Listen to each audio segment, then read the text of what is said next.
ترجمہ دعائے نصف شعبان المعظم۔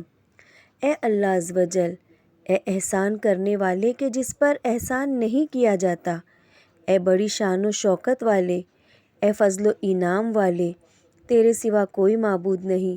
تو پریشان حالوں کا مددگار، پناہ مانگنے والوں کو پناہ اور خوف زدہ کو امان دینے والا ہے۔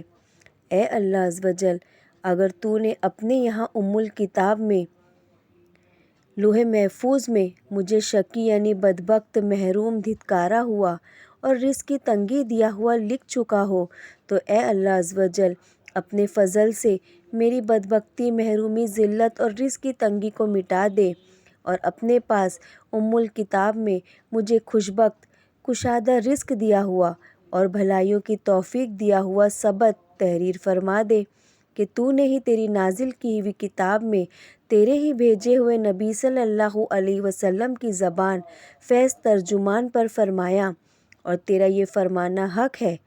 ترجمہ کنز ایمان سے۔ اللہ جو چاہے مٹاتا ہے اور ثابت کرتا ہے، اور اصل لکھا ہوا اسی کے پاس ہے۔ خدایا عز و جل تجلی اعظم کے وسیلے سے جو نصف شعبان المکرم کی رات یعنی شب برات میں ہے کہ جس میں بانٹ دیا جاتا ہے ہر حکمت والا کام اور اٹل کر دیا جاتا ہے، یا اللہ آفتوں کو ہم سے دور فرما کہ جنہیں ہم جانتے ہوں اور نہیں بھی جانتے، جبکہ تو نے انہیں سب سے زیادہ جاننے والا ہے۔ بے شک تو سب سے بڑھ کر عزیز اور عزت والا ہے۔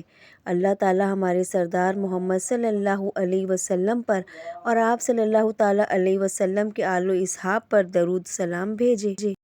بے شک سب خوبیاں سب جہانوں کے پالنے والے اللہ عز و جل کے لیے ہے۔ آمین ثم آمین۔